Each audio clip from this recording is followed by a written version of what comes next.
I'm Lou Ann Johnson.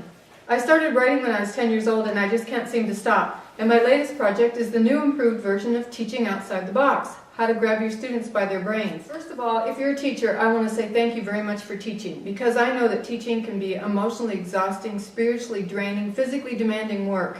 But on the days you get it right, it's worth all that trouble. But I want to thank you, and in fact, that's the first chapter in the revised book. It's called Dear Teacher, an Open Letter. Dear teacher, thank you.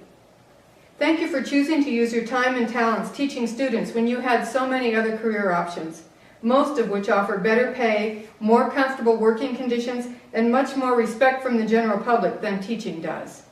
Thank you for taking yet another exam to prove your competence, although you've already completed 5 or more years of college and hundreds of dollars worth of standardized tests.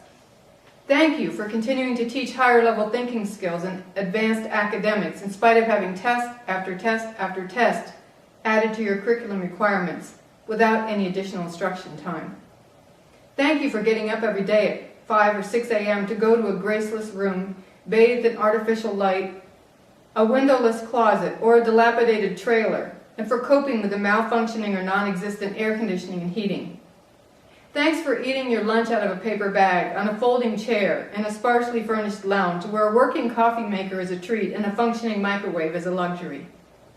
Thanks for spending your so-called time off grading papers, making lesson plans, and attending professional development conferences, committee meetings, restructuring meetings, parent-teaching conferences, school board meetings, and continuing ed classes. Thank you for consistently giving respect to children who don't know what to do with it and don't realize what a valuable gift you are offering. Thank you for taking on one of the most difficult, challenging, frustrating, emotionally exhausting, mentally draining, satisfying, wonderful, important, and precious jobs in the world. Thank you for being a teacher. You truly are an unsung American hero, and you have my respect and my gratitude. That's the short version of the letter. And if you know a teacher that needs to be thanked, please ask them to watch this video.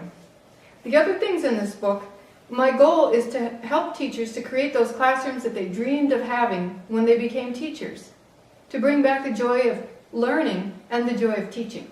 What are some other things in this book? Let me see. I'll have to look at the table of contents, because you know how nervous, well, maybe you don't get nervous when a camera's pointing at you, but I do, even if it's my own camera in my own living room here in Santa Fe, New Mexico.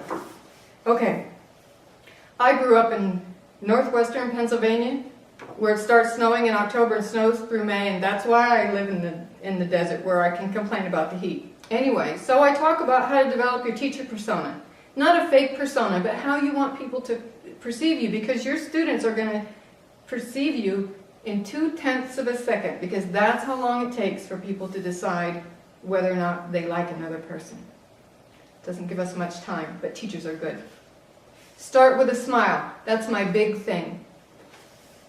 People that make teaching look easy have figured out that the first day and the first moments of the first day set the tone for the rest of the term or the rest of the year. If you get it right, it changes everything. If you get it wrong, you have to paddle upstream for a while to catch up. So I have some techniques and suggestions for things you can do on the first day. How to create a positive discipline plan where good behavior is the norm, and how to deal with bad behavior so that you separate the child from the behavior. Love the child, hate the behavior.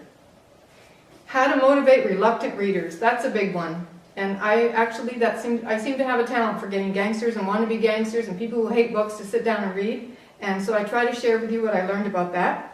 Some really interesting research about the effects of natural light versus artificial light on learning, and the statistics are incredible. The connection between brain and learning and food, what we eat and drink, really has a big effect on our brains. And I have a link on my website called The Big Fat Problem, which has one of the sections out of here. I have my top 12 motivational strategies.